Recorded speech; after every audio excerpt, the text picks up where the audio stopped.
গুৰেশ্বৰৰ সমীপৱৰ্তী বৰডাংগেৰী কুচি গাঁও পঞ্চায়তত প্ৰধানমন্ত্ৰী আৱাস যোজনাৰ গৃহ আবণ্টন তালিকাত ব্যাপক অনিয়ম সংঘটিত হোৱাৰ অভিযোগ।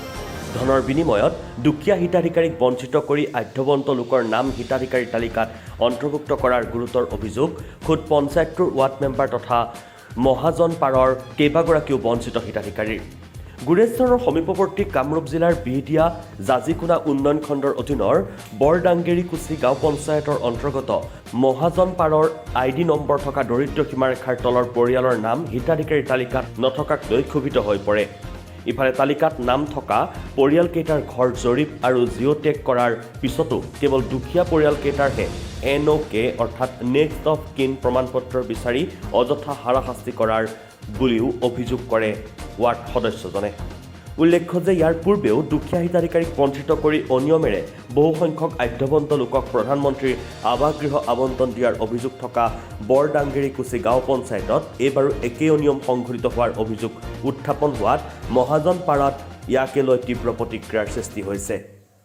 হৈছিল লোকপিয়ল, তাৰপিছতে যিবিলাকৰ নাম অহা নাছিল সেইবিলাক তাৰমানে ফটো মাৰিব আহিছিল। যেতিয়া ফটো মাৰিব আহিছিল তেতিয়া আমাৰো ফটো মাৰি লৈছে। ঘৰটো চাব পাৰে মোৰ কেনেকুৱা, পৰহি বৰষুণ দিওঁতে মোৰ মুখত পানী পৰিছে।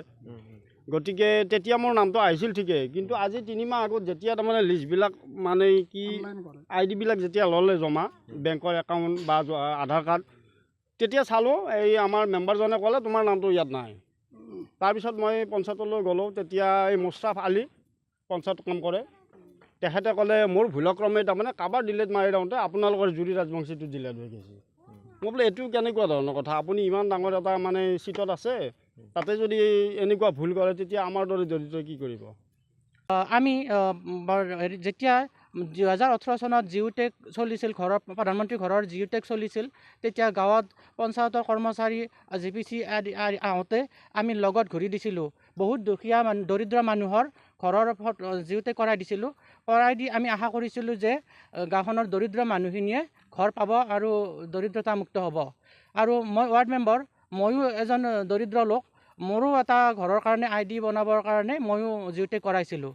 তাৰপিছত কি হ'ল, যেতিয়া আমি লিষ্টবোৰৰ কাৰণে ৰখি থাকোঁ, আমাৰ মহাজনপাৰাৰ কি হয়, মহাজনপাৰাৰ দৰিদ্ৰ সীমাৰেখাৰ তলৰ মানুহবোৰৰ ঘৰৰ লিষ্টত নামবোৰ নাহে, কিন্তু বেলেগ ঠাইৰ বেলেগ ৱাৰ্ডৰ লোকসকলৰ বেছি সংখ্যক মানুহৰ ঘৰ আহে, কিন্তু মহাজনপাৰাৰ 2টা আহে, 1টা আহে, এনেকুৱাকৈ আহে। তেতিয়া তথাপিও আমি ধৈৰ্যৰে ৰখি আছিলোঁ। এইবাৰ ভাবিছিলোঁ 230টা ঘৰ আহিব বুলি শুনোতে, যেতিয়া পঞ্চায়তৰ টাৰ্গেট 233টা ঘৰৰ অহা বুলি কৈছে, ছেক্ৰেটাৰীয়ে কৈছিল, তেতিয়া আমি ভাবিছিলোঁ যে 230টা ঘৰত আমাৰ বহুত